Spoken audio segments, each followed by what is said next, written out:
చేతులు జోడించి ఆ చెట్టుకు నమస్కరించి ఆ చెట్టుపైనున్న దేవతలందరూ శరణు కోరుతున్నానని ఆ చెట్టుతో అన్నాడు. ఎందుకంటే ఆ చెట్టు దొరికిందే ఒక విచిత్రంగా కనపడింది. ఆ బోయవాడు రాతిపై తల ఉంచుకొని నేలపై ఆకులు పరుచుకొని చాలా దుఃఖపడుతూ నిద్రించాడు. శ్రీకృష్ణాయ పరమాత్మనే నమః. 144వ అధ్యాయం. ఆ చెట్టు కొమ్మపై ఒక పక్షి చాలా కాలం నుండి మిత్రులతో కలిసి నివసిస్తుంది. దానికి రంగురంగుల రెక్కలున్నాయి. దాని భార్య పొద్దున్నే ఆహారం కోసం వెళ్ళింది, ఇంకా తిరిగి రాలేదు. రాత్రి కావటాన్ని గమనించి ఆ పక్షి పరితపిస్తోంది. పెద్ద గాలివాన వచ్చింది. నా భార్య ఇంకా రాలేదు, ఇంకా రాకపోవటానికి కారణమేమై ఉంటుంది? అరణ్యంలో నా భార్య క్షేమంగానే ఉన్నది కదా, ఆమె లేకపోతే నా ఈ ఇల్లు శూన్యమే అయిపోయింది కదా. పుత్ర పౌత్ర వధూ భృత్యైః పుత్ర పౌత్ర వధూ భృత్యైః ఆకీర్ణమపి సర్వతః ఆకీర్ణమపి సర్వతః భార్యాహీనం గృహస్థస్య భార్యాహీనం గృహస్థస్య శూన్యమేవ గృహం భవేత్ శూన్యమేవ గృహం భవేత్. పుత్రులు మనుములు కోడళ్ళు సేవకులు అంతటా నిండి ఉన్నా కూడా భార్య లేకపోతే ఆ గృహస్థుని ఇల్లు శూన్యమే కదా. నగృహం గృహమిత్యాహుః నగృహం గృహమిత్యాహుః గృహిణీ గృహముచ్యతే గృహిణీ గృహముచ్యతే గృహంతు గృహిణీహీనం అరణ్య సదృశం మతం అరణ్య సదృశం మతం. గృహిణియే ఇల్లు, ఇల్లాలు లేని ఇల్లు అరణ్యంతో సమానమైనది. ఎర్రటి కనుగొనలు రంగులు రెక్కలు మధురమైన కంఠస్వరము గల నా భార్య తిరిగి రాకపోతే నేను బ్రతికి ఏం లాభం? ఆమె సువ్రత. నేను తినకపోతే తాను తినదు, నేను స్నానం చేయకపోతే స్నానం చేయదు, నేను కూర్చోకపోతే కూర్చోదు, నేను పడుకున్నప్పుడే పడుకుంటుంది. నా ఆనందమే తన ఆనందం, నా దుఃఖం ఆమె దుఃఖం. నేను దూర ప్రాంతానికి వెళుతుంటే ఆమె ముఖం దీనమవుతుంది, నేను కోపిస్తే ప్రియంగా మాట్లాడుతుంది. పతివ్రత పతిగత పతిప్రియహితే రత యస్యాత్తాదృశీ భార్య యస్యాత్తాదృశీ భార్య ధన్యస్స పురుషో భువి ధన్యస్స పురుషో భువి. పతియే గతి అయి పతి యొక్క ప్రియహితాలలో ఆసక్తి కలది పతివ్రత. అటువంటి భార్యను పొందిన మగవాడు ధన్యుడు. నేను అలసిపోయినా ఆకలితో ఉన్నా అర్థం చేసుకోగలదు. ఆ తపస్విని నాపై అనురాగం స్థిరభావం భక్తి స్నేహం ప్రకటించే యశస్విని. అంటే ఇక్కడ వ్యాసభగవానుడు ఈ కథ ముఖాంతరంగా వాళ్ళు భార్యాభర్తలు ఎట్లా ఉంటారని చెప్తున్నారు. ఇక్కడ అంత అన్యోన్యంగా ఉండాలి అనటానికి. చెట్టు కింద అయినా సరే భార్యతో కలిసి ఉంటే అదే ఇల్లు. పెద్ద మేడైనా భార్య లేకపోతే అడవితో సమానం. ధర్మార్థ కామాలను పాటించే వేళలో భార్య పురుషునకు సహాయిని. విదేశాలకు వెళ్ళినప్పుడు కూడా భార్యే నమ్మదగిన స్నేహితురాలు. పురుషుడికి భార్యయే పరమార్థమని చెప్తూ ఉంటారు. లోకంలో ఒంటరి అయినటువంటి మగవాడికి లోక యాత్రలో సహకరించేది భార్యయే. మగవాడు రోగాలతో బాధపడుతున్నా కష్టాలలో చిక్కుకున్నా అటువంటి ఆర్తుడికి భార్య వంటి ఔషధం మరొకటి లేదు. నాస్తి భార్య సమో బంధుః నాస్తి భార్య సమో బంధుః నాస్తి భార్య సమ గతిః నాస్తి భార్య సమ గతిః నాస్తి భార్య సమో లోకే నాస్తి భార్య సమో లోకే సహాయో ధర్మ సంగ్రహే సహాయో ధర్మ సంగ్రహే. భార్య వంటి బంధువు లేడు, భార్య వంటి మార్గం లేదు, లోకంలో భార్య వంటి సహాయకుడు లేడు. సాధ్వి ప్రియభాషిణి అయిన భార్య ఇంటిలో లేకపోతే ఆ మగవాడు అరణ్యాలకు వెళ్ళాలి. ఎందుకంటే అటువంటి స్థితిలో ఇల్లైనా అడవి అయినా ఒకటే కదా. శ్రీకృష్ణాయ పరమాత్మనే నమః. 145వ అధ్యాయం. భీష్ముడు ఇలా చెప్పాడు. ఈ విధంగా దీనంగా విలపిస్తున్న ఆ పావురం మాట విని బోయవాడికి చిక్కిన ఆడపావురం ఇలా అన్నది, ఆహా, నేనెంత సౌభాగ్యవతిని! నా ప్రియభర్త నా గుణగణాలను ఈ రీతిగా కీర్తిస్తున్నాడు. అక్కడే ఉంది ఇక్కడ పాపం. తన యందు భర్త ఆనందించలేకపోతే ఆమె స్త్రీయే కాదు. స్త్రీ విషయంలో భర్త ఆనందిస్తే సర్వదేవతలు ఆనందించినట్లే. భార్యకు భర్త అగ్నిసాక్షిగా ఏర్పడిన దైవం. భర్త ఆనందించకపోతే ఆ స్త్రీ పుష్ప గుచ్చాలతో పాటు దావాగ్నిలో పూర్తిగా తగలుపడిన లతలాగా భస్మం అయిపోతుంది అని చింతించింది పాపం ఆ ఆడపావురం. దుఃఖార్తై అలా చింతించింది. బోయవాడికి చిక్కి ఉన్నటువంటి ఆ కపోతి దుఃఖిస్తున్న భర్తతో ఇలా అన్నది, ప్రియా, నేను ఇక్కడే ఉన్నాను. ఈ బోయవాడికి చిక్కి ఉన్నాను. నీకు శ్రేయస్కరమైన మాట చెప్తున్నాను, విని ఆ విధంగా చెయ్యి. ప్రత్యేకించి శరణాగత రక్షకుడివై ఉండు. నీ నివాసం దగ్గరకు వచ్చి ఈ బోయవాడు పడి ఉన్నాడు. చలితో ఆకలితో బాధపడుతున్నాడు. ఆ అతిథిని సేవించు. యోకి కచ్చిద్విజం హన్యాత్ గాంచలోకస్య మాతరం గాంచలోకస్య మాతరం శరణాగతంచయో హన్యాత్ శరణాగతంచయో హన్యాత్ తుల్యం తేషాంచ పాతకం తుల్యం తేషాంచ పాతకం. బ్రాహ్మణుని చంపిన, లోకమాత అయినటువంటి గోవును చంపిన, శరణాగతుడిని చంపిన ముగ్గురికి పాపం సమానమే. ముగ్గురు కూడా అంత. జాతి ధర్మాన్ని బట్టి మనకు కపోత వృత్తి విధింపబడింది. నీ వంటి అభిమానవంతుడు ఆ వృత్తిని ఎప్పుడు పాటించాలి. యథాశక్తి తన ధర్మాన్ని పాటించిన గృహస్థుడు మరణానంతరం అక్షయ లోకాలకు వెళుతాడని వింటున్నాం. నీవిప్పుడు సంతానవంతుడవు, పుత్రవంతుడువు కూడా. కాబట్టి నీ దేహంపై జాలిని విడిచి ధర్మార్థాలను పరిగ్రహించి ఈ బోయవాడి మనస్సు తృప్తిపడేటట్లు ఇతన్ని పూజించు. ఓ నాథ, నా కోసం బాధపడవద్దు. శరీర యాత్రకై మరొక భార్యను పొందవచ్చు అని పంజరంలో ఉన్న ఆ ఆడ కపోతం ఎంతో దుఃఖంతో తన భర్త వైపు చూసింది. శ్రీకృష్ణాయ నమః. కృష్ణాయ పరమాత్మనే నమః. 146వ అధ్యాయం. భీష్ముడు ఇలా చెప్పాడు. ఆ పావురము ధర్మయుక్తితో కూడి భార్య మాటను విని పరమానందాన్ని పొందింది. కంట తడిపెట్టింది. అది ఆ బోయవాడిని చూసి శాస్త్రోక్త కర్మతో ప్రయత్నపూర్వకంగా పూజించింది కూడా. అతనితో ఇలా అన్నది, నీకు స్వాగతం. ఇప్పుడు నీకోసం నేనేం చేయాలి చెప్పు. బాధపడవలసిన అవసరం లేదు. నీవు నీ ఇంటిలోనే ఉన్నావనుకో. నీకేం కావాలి? నువ్వు మా ఇంటికి వచ్చావు. అరావప్యుచితం కార్యం అతిథ్యం గృహమాగతే అతిథ్యం గృహమాగతే చేతుమప్యాగతే ఛాయాం నోపసంహరతే ద్రుమః నోపసంహరతే ద్రుమః. శత్రువైనా సరే ఇంటికి వస్తే ఆతిథ్యం ఇవ్వాలి. నరకటానికి వచ్చిన వాడికి కూడా చెట్టు నీడనిస్తుంది కానీ ముడుచుకోదు. ఇంటికి వచ్చిన వాడికి ప్రయత్నపూర్వకంగా ఆతిథ్యం ఇవ్వాలి. పంచయజ్ఞాలకు అధికారి అయిన గృహస్థునకు అది విశేష విధి. పంచయజ్ఞాంస్తు యో మోగాత్ న కరోతి గృహాశ్రమే తస్య నాయం న చ పరః లోకో భవతి ధర్మతః లోకో భవతి ధర్మతః. గృహస్థాశ్రమంలో ఉన్నవాడు మోహంతో పంచయజ్ఞాలను పాటించకపోతే అతనికి ధర్మానుసారంగా ఇహపరలోకాలు కలగవు.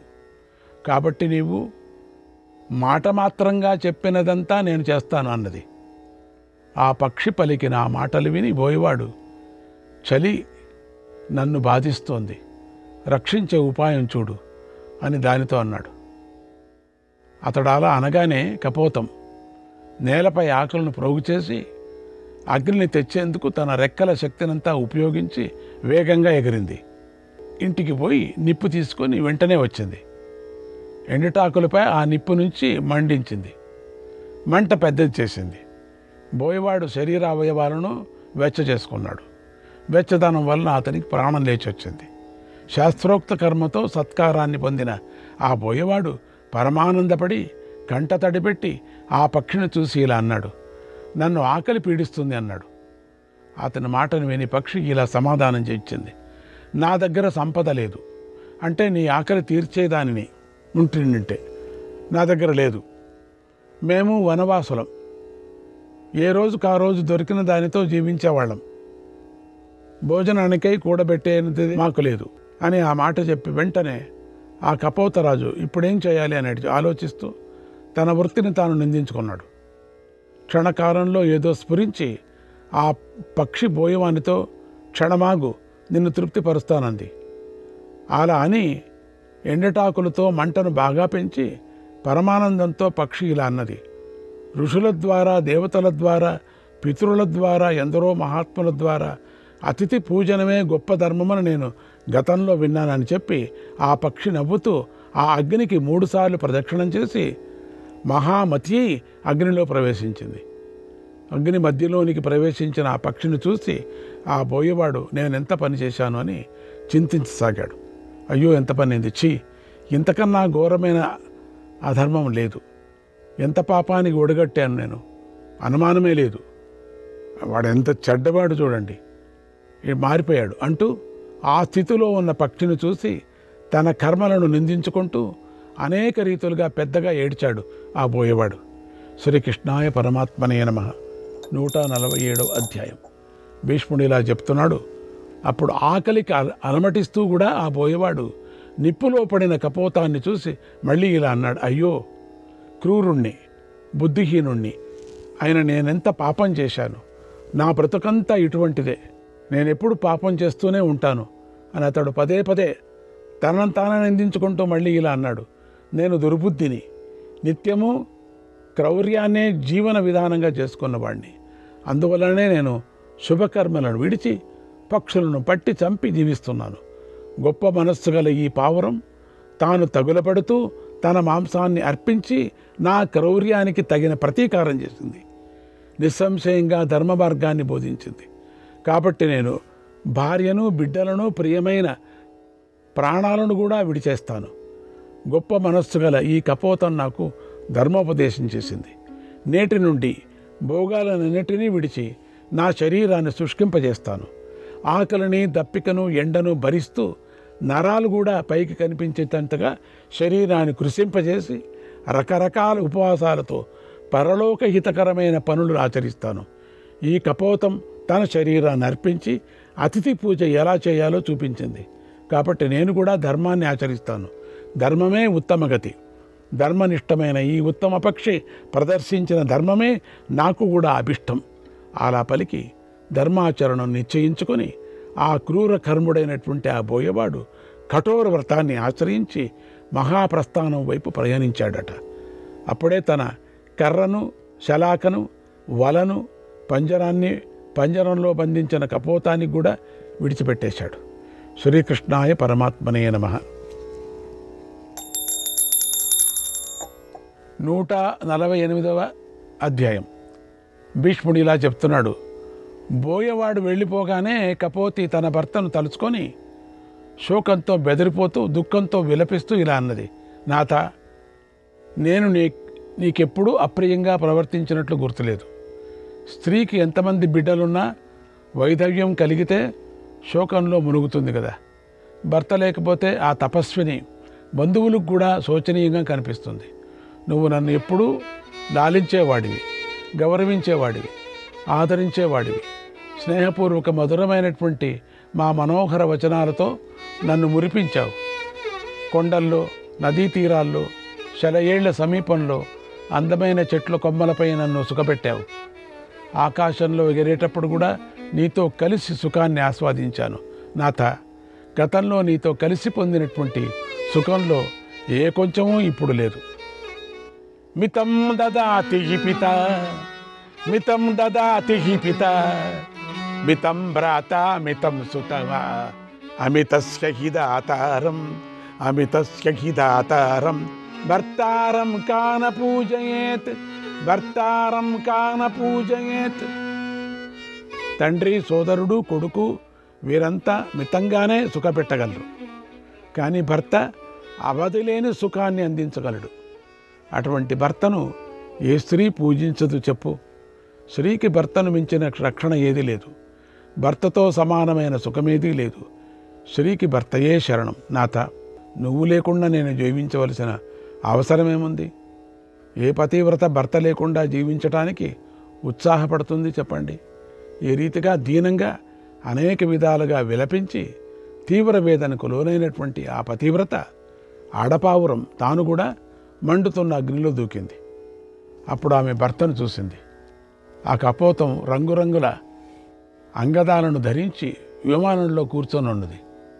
పుణ్యాత్ములైన మహాత్ములు పూజలను అందుకుంటోంది. చిత్రాలైనటువంటి ఆభరణాలు, వస్త్రాలను ధరించింది. సర్వాభరణాలను అలంకరించుకొని ఉంది. పుణ్యకర్మలు చేసిన పురుషులతో కూడినటువంటి విమానాలు కోట్లాదిగా దాన్ని చుట్టూన్నాయి. ఆపై ఆ కపోతం శ్రేష్ఠ విమానాన్ని ఎక్కి భార్య కపోతితో సహా స్వర్గలోకానికి వెళ్ళింది. అక్కడ తన పుణ్యకర్మల ఫలితంగా పూజను అందుకుంటూ ఆనందంగా నివసించింది అన్నాడు భీష్ముడు. శ్రీకృష్ణాయ పరమాత్మనే నమః. 149వ అధ్యాయం. భీష్ముడు ఇలా చెప్తున్నాడు. రాజా, ఆ బోయవాడు విమానంలో ఉన్న కపోత దంపతులను చూశాడు. చూసి వారి సద్గతిని గురించి ఆలోచించాడు. నేను కూడా ఇటువంటి తపస్సునే ఆచరించి ఉత్తమ గతిని పొందుతాను తన మనస్సులో నిశ్చయించుకొని ఆ బోయవాడు మహాప్రస్థాన మార్గాన్ని ఆచరించి బయలుదేరాడు. అతడు హింసను వదిలి గాలినే ఆహారంగా స్వీకరిస్తున్నాడు. స్వర్గకాంక్షతో మమకారాలు విడిచాడు. అంతలో ఒక విశాలమైనటువంటి సరస్సును చూశాడు. అది పద్మాలతో ప్రకాశిస్తుంది. మనోహరంగా ఉంది. అనేక పక్షి సమూహాలు దానిపై ఉన్నాయి. సుఖప్రదమైనటువంటి చల్లని నీరు ఆ సరస్సులో ఉంది. ఉపవాసం చేత బాగా కృషించి ఉన్నటువంటి ఆ బోయవాడు దాన్ని చూడకుండానే ఆనందంగా క్రూర జంతువులకు నివాస స్థానమైన అరణ్యంలో ప్రవేశించాడు. గట్టి నిర్ణయంతో బోయవాడు అక్కడ ప్రవేశించాడు. అందులోకి ప్రవేశించగానే ముళ్ళలో చిక్కుకున్నాడు. ముళ్ళు అతని శరీరాన్ని చీరాయి. శరీరం నెత్తుడితో ఎర్రగా తడిగా అయింది. నానా మృగాలతో నిండినటువంటి ఆ నిర్జన అరణ్యంలో తిరగసాగాడు. అంతలో అరణ్యంలో దావాగ్ని చెలరేగింది. అది వేరే. ప్రళయ కాలాగ్నిలాగా మండుతున్నటువంటి దావాగ్ని మహావృక్షాలలో కొమ్మలతో లతలతో నిండినటువంటి ఆ వనాన్ని పూర్తిగా దహించింది. దావాగ్ని గాలికి ఎగిరినటువంటి నిప్పు రవ్వలతో జ్వాలలతో అంతటా వ్యాపించింది. మృగాలతో పక్షులతో నిండినటువంటి ఆ భీకరారణ్యాన్ని దహించింది. అప్పుడు ఆ బోయవాడు పరమానందపడినటువంటి మనస్సుతో శరీర మోక్షం కోసం ఎగసిపడుతున్నటువంటి అగ్ని వైపు పరిగెత్తాడు. వెళ్ళి దాంట్లో పడాలని చెప్పేసి. అప్పుడు ఆ బోయవాడు అగ్ని దగ్ధుడై పునీతుడయ్యాడు. దానితో ఉత్తమ సిద్ధిని పొందాడు. అంతలోనే ఆనందంతో స్వర్గలోకంలో ప్రకాశిస్తున్నటువంటి తనను తాను చూడగలిగాడు. యక్ష గంధర్వ సిద్ధులు మధ్యలో ఇంద్రునిలాగా అప్పుడు అతడు వెలిగిపోతున్నాడు. ఈ రీతిగా కపోతం, పతివ్రత అయినటువంటి కపోతం, బోయవాడు పుణ్యకర్మ ద్వారా స్వర్గానికి చేరారు. ఈ రీతిగా ఏ భార్య అయినా మంచి గుణాలు కల తన భర్తను అనుసరిస్తే ఆమె ఆడపావురంలాగా వెంటనే స్వర్గం చేరి విరాజిల్లుతుంది. ఇది ప్రాచీన వృత్తాంతం. మహాత్ముడైన లుబ్ధకుడు కపోతము పుణ్యకర్మల ద్వారా పొందిన ధార్మిక గతికి సంబంధించింది. నిత్యము ఈ కథను విన్నవాడికి, కీర్తించిన వాడికి ఎటువంటి అశుభమూ జరగదు. యుధిష్ఠిర, ఇది గొప్ప ధర్మం. ఈ ధర్మం వలన గోహత్య వలన కలిగిన పాపానికి కూడా నిష్కృతి లభిస్తుంది. కానీ శరణాగతిని చంపిన వాడికి నిష్కృతి ఏ ఉండదు. పుణ్యము పాప వినాశకము అయినటువంటి ఈ కథను విన్నవాడు పాప వినాశమంతా అయిపోతుందట. ఎవరు విన్నవాడు దుర్గతిని పొందడు. వాడు స్వర్గలోకాన్ని పొందుతాడు. శ్రీకృష్ణాయ పరమాత్మనే నమః.